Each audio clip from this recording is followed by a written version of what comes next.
Episode 3 first किस। रात के 9 बज रहे थे। दर्द से तड़पता हुआ सिद्धार्थ अपने रूम का दरवाजा खोलकर अंदर आया। साथ में अनु चाचा उसे सहारा देते हुए खड़े थे। रूम में चारों तरफ सामान बिखरा हुआ था। हे भगवान, पूरा घर अस्त व्यस्त कर दिया उन पुलिस वालों ने। देखो तो जरा, सब कुछ बिखरा पड़ा है। घर की हालत देखकर अनु चाचा बोला, अरे कोई बात नहीं चाचा, सब चलता है। वो लोग बस अपना काम ही कर रहे थे। सिद्धार्थ पास वाले बेड पर बैठता हुआ बोला। सब कुछ बिखरा हुआ था। अनु चाचा सब समेटने के लिए आगे बढ़े।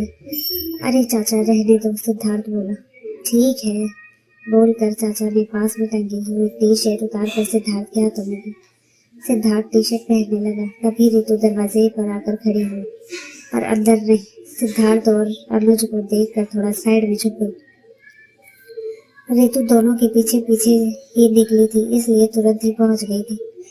ये क्या बोल रहे हो, इतना सारा सामान, ऊपर से तेरी हालत भी ठीक नहीं है, कैसे सब कुछ अकेले करेगा?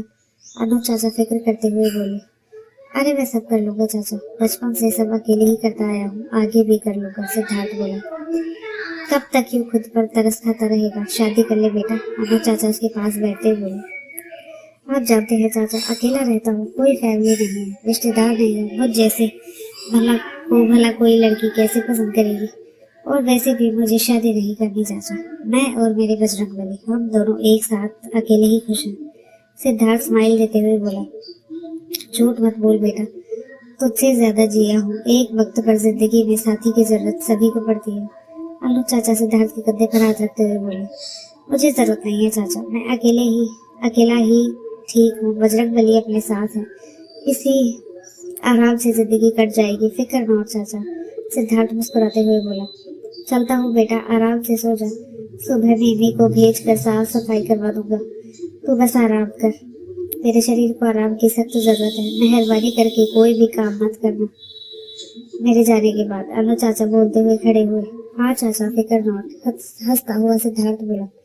ऋतु पीछे और साइड में जाकर छुप गई।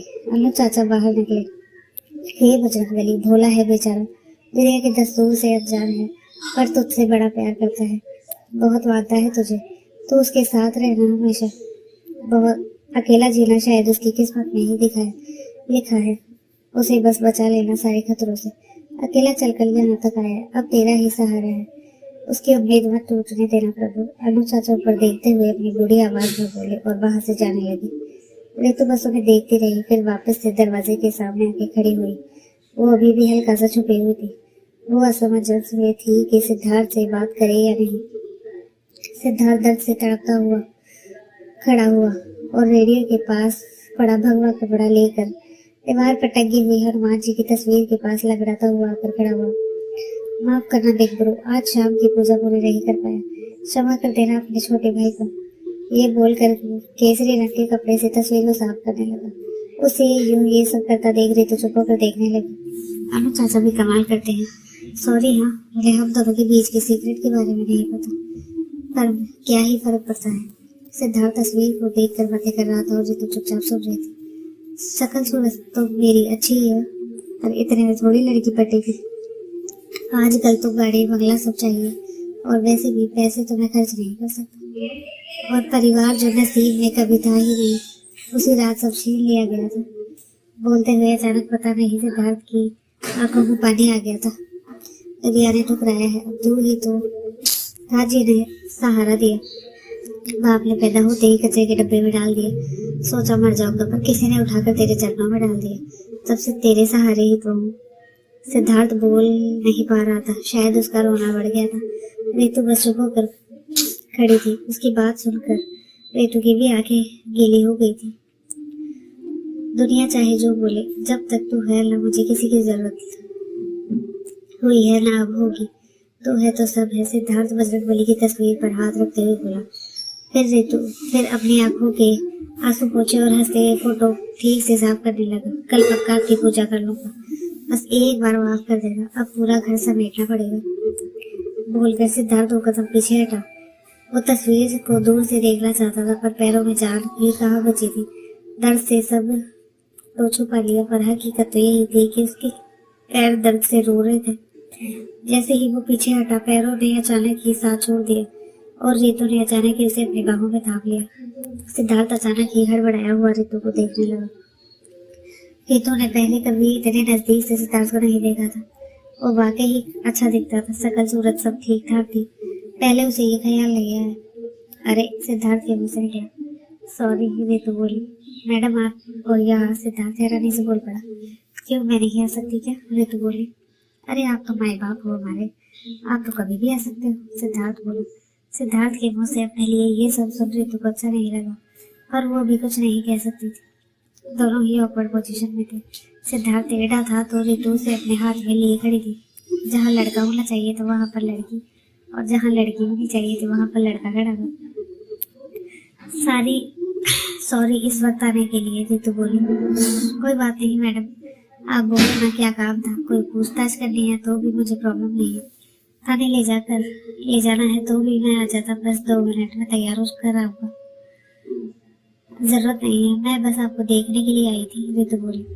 मैडम मैं रिस्पेक्ट के लायक नहीं, आप बस मुझे सिद्धार्थ बोलकर ही बुला सकते हैं।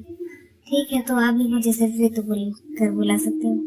नहीं मैडम, आप इतने बढ़िया अधिकारी हो, मैं ऐसे कैसे? अरे वो तो ऑन ड्यूटी, मेरा मतलब जब नौकरी पर होती हूँ तब हूँ। अभी तो मैं तुम्हारी तरह सिर्फ एक आम नागरिक हूँ, रितु ने बताया। दोनों बातें कर रहे थे तभी मिमी वहां पर आ पहुंची और रेम्बो बोलते हुए मिमी ने दरवाजे से होकर अंदर आई तो हैरानी से सिद्धार्थ और रितु को देखने लगी। हद है, मिमी एक कमर पर हाथ रखती हुई बोली। अचानक आई आवाज को सुनकर सिद्धार्थ और रितु दोनों ने उसी पोजीशन में दरवाजे की तरफ देखा।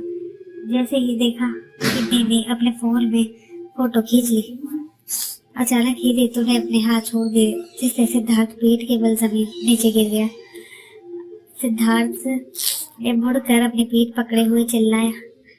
सिद्धार्थ रितु नीचे झुककर सिद्धार्थ को उठाने लगी। इंस्पेक्टर देव ने उसके शरीर के हर हिस्से को अच्छे से डंडे और बेल्ट से मसाज दी थी। हर हिस्सा दर्द में डूबा हुआ था। #ब्रेकअप मिमी बोली और फोटो अपने ग्रुप में अपलोड कर दी। अब सभी को मेरे ब्रेकअप के बारे में पता चल जाएगा, मिमी ने कहा। फिर से दोनों मिमी को देखने लगी। ये क्या नौटंकी है, बिना मेरी मर्जी के तस्वीर क्यों ली हमारी? सिद्धार्थ गुस्से करते हुए बोला। ली भी और सभी को भेज भी दी, मिमी बोली। क्या? रितु हैरानी से बोली। हाँ, ये सजा है मेरे सिद्धार्थ पर अपने डोरे डालने की, मिमी ने कहा। तेरा सिद्धार्थ कब से? बोल तो जरा। सिद्धार्थ खड़ा हुआ तो और बोला। हाँ तो सुबह शाम ध्यान में रखो और मलाई कोई और खा जाए। वाह, मिमी बोली। घर जाना है तो तेरे पापा को अभी बुलाता हूँ, सिद्धार्थ गुस्से से बोला।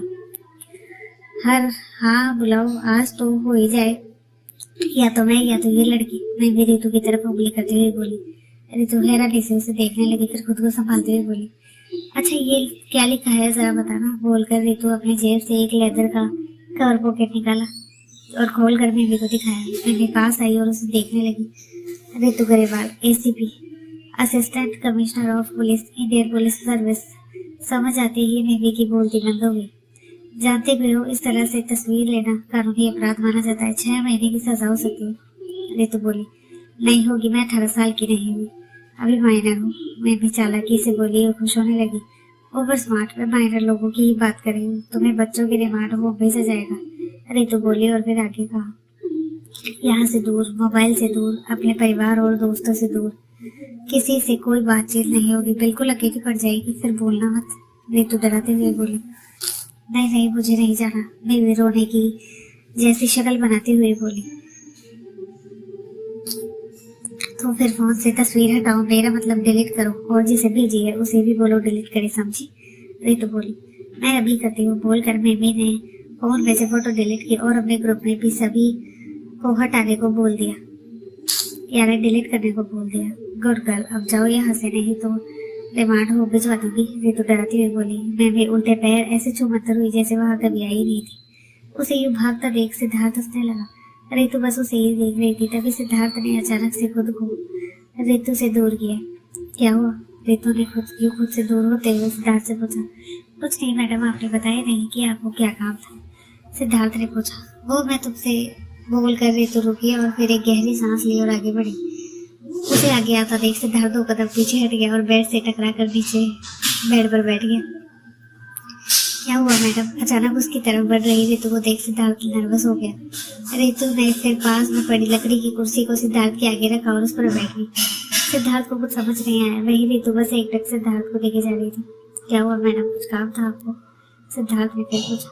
रितु कुछ नहीं बोली, बस उसे एकटक अभी भी देखे जा रही थी।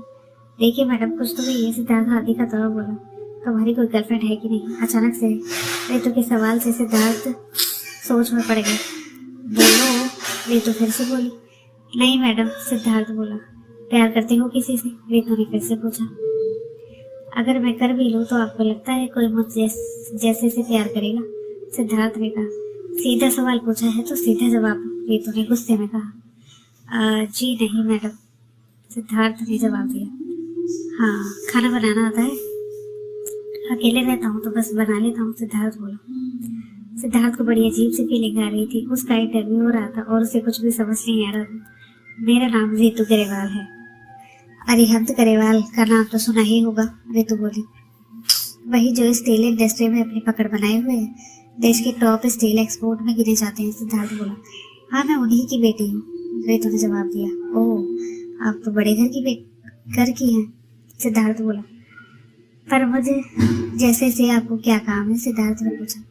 मेरे घर में हम 3 भाई बहन हैं। मेरा बड़ा भाई तेज ग्रेवाल जो 32 साल का है, मैं रितु ग्रेवाल जो 27 साल की है, और मेरी छोटी बहन जो अभी 22 साल की है, रितु बोली। एज डिफरेंस काफी ज्यादा है, सिद्धार्थ बीच में बोला। क्योंकि वो अडॉप्टेड है, पर उसे ये बात नहीं मालूम, रितु बोली। पर क्यों? सिद्धार्थ ने पूछा। क्योंकि वो कुछ ज्यादा ही इमोशनल टाइप की है, साथ में गुस्सा भी बहुत आता है उसे, रितु ने बताया। गलत किया, आपको सच्चाई छुपानी नहीं चाहिए। वो कमजोर नहीं होगी, मगर किसी और से पता चलेगा तो उसे अच्छा नहीं लगेगा, सिद्धार्थ बोला। उफ, मेरी बात तो सुनो तो, रितु गुस्से से बोली। सॉरी मैडम, मैंने बस अपना पॉइंट रखा था, माफ कीजिए अगर आपको गुस्सा आया हो तो, सिद्धार्थ मासूमियत से बोला। उसका भोलापन देख रितु का गुस्सा उतर गया। नहीं, मेरी गलती है, तुम्हारा हक है बोलने का, रितु बोली।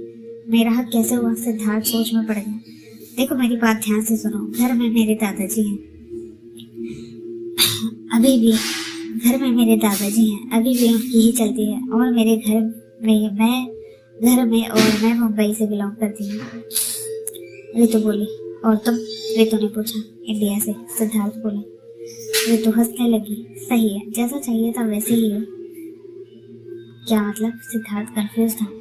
डिम लाइट हो पूरी, रितु बोली। सिद्धार्थ अभी भी कंफ्यूज था। माँ का नाम सीमा है और दादू का नाम संजय। घर में चाचा चाची भी हैं और उनके बच्चे भी हैं। ये सब तुम्हें बाद में बता दूंगी, रितु बोली। सिद्धार्थ का सर चकराने लगा था। वो समझ ही नहीं पा रहा था आखिर क्यों रितु उसे ये सब बता रही है। मैडम, मैं जान के क्या करूँगा? सिद्धार्थ कंफ्यूज होकर बोला। पागल, जब एक लड़की अपने बारे में ये सब बताती है तो क्यों बताती है, ये तक नहीं पता, रितु आगे झुकती हुई बोली। सिद्धार्थ का सर चकराने लगा था। मैडम, बोल भी दो, मैं रहा सीधा साधा बजरंगबली का भक्त, क्यों आप मेरी परीक्षा ले रहे हो? सिद्धार्थ हाथ जोड़े बोला। मुझे कभी फर्क नहीं पड़ा कि लोग क्या बोलेंगे। देखो, मुझे खूबसूरत हूँ, फिगर फेस काफी अच्छा है मेरा। कई लोग शादी करना चाहते हैं मुझसे, मगर मैंने मना किया हुआ है, रितु ने बताया। ओह, सिद्धार्थ के मुंह से निकला। फिर वो रितु को देखने लगा। मुझे फर्क नहीं पड़ता तुम अनाथ हो कि नहीं। उस अनु चाचा की बात सुनी मैंने, और ये भी समझ आया कि तुम शादी नहीं करना चाहते, रितु बोली।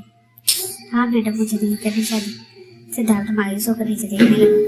रितु ने सिद्धार्थ का चेहरा पकड़कर उसका मुंह अपने सामने किया। सिद्धार्थ हड़बड़ाया। पर मुझे करनी है, इसलिए यहाँ आई हूँ, बोलकर रितु ने अपनी आंखें बंद की और सिद्धार्थ को जोर से किस कर दिया। डीप किस नहीं थी, मगर जो थी उसी से सिद्धार्थ पूरा हिल गया था। रितु ने अपनी आंखें बंद की हुई थी तो सिद्धार्थ के मुंह को अपने हाथों से पकड़े हुए थी, और सिद्धार्थ बिना हिले डुले आंखें फाड़ कर रितु को ही देखे जा रहा था। किस करते हुए रितु ने एक घूंट गले से नीचे उतारा। ये सबूत था कि रितु को फर्क नहीं पड़ता था कि सिद्धार्थ क्या था, कैसा था, और अगर फर्क नहीं पड़ता था तभी जाकर इतनी खूबसूरत किस वो भी दिल से बिना डरे या बिना झिझक के वो सिद्धार्थ को कर पाई थी। 15 सेकंड बाद जब रितु ने अपने होठ हटाए तब एक पतली सी तार जैसे सलाइवा की डोरी उसके और सिद्धार्थ के होठों के बीच रिश्ता बनाए जुड़ी हुई थी। रितु की किस की वजह से सिद्धार्थ के सूखे होठ मुलायम हो चुके थे और साथ में चमकीले भी जो शायद कर रहे थे। सिद्धार्थ मूर्ति बनकर बस बैठा ही रहा। रितु ने महसूस किया कि उसके दिल की धड़कन बढ़ गई थी। रितु ने एक हाथ अपनी छाती पर रखा। दिल जोरों से धड़क रहा था। वहीं दूसरा हाथ सिद्धार्थ की छाती पर रखा। रितु ने महसूस किया सिद्धार्थ का दिल भी जोरों से धड़क रहा है। और इसी के साथ आज का एपिसोड समाप्त होता है। Thank you. और अगर स्टोरी पसंद आई हो तो प्लीज शेयर कीजिए, लाइक कीजिए, कमेंट कीजिए। Thank you very much.